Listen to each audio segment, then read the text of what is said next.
wear your values on your sleeve. So I think a couple examples I pulled that for me just came top of mind quickly.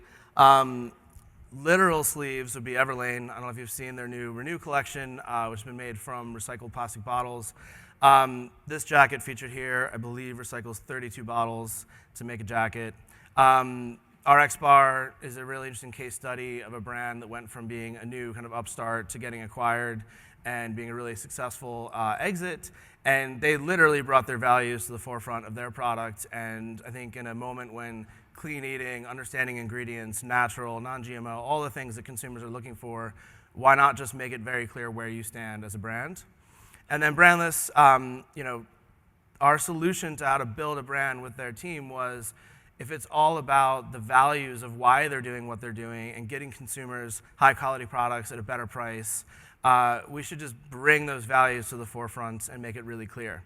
But I think at the end of the day, what this really can't be is an empty promise or a marketing layer.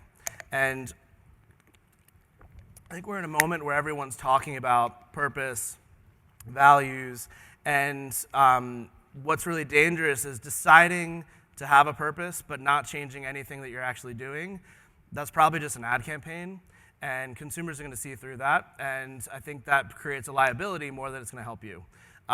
There's obviously been a lot of buzz about the Gillette campaign that came out recently, and my goal today is not to have comments about campaigns and what's good and what's bad, but to me what's interesting about it is a scenario where a brand is starting to take a new point of view through how they're communicating, but not looking inwards when they're a brand that also sells products for women, and there's a lot of issues around pricing for those products. And it's such a complicated web that if you're starting with what you want to say, you're probably missing the point, because it needs to start with, like, who are you, what do you stand for? And if you can have your product display your values, then marketing becomes storytelling and more genuine, and consumers are going to believe in it, and they're going to care about it, and they're going to want to be a part of it. But that means making really big changes and looking at your supply chain and looking at your suppliers and looking at your employees and everything that you do as a business so that you actually can stand behind what it is that you're ultimately going to say. And I think something that is really interesting to me is that no one wants to be sold to anymore. We've become enlightened as consumers, and everyone talks about millennials. And often we'll hear people say, oh, you guys work with millennial brands, you build brands for millennials.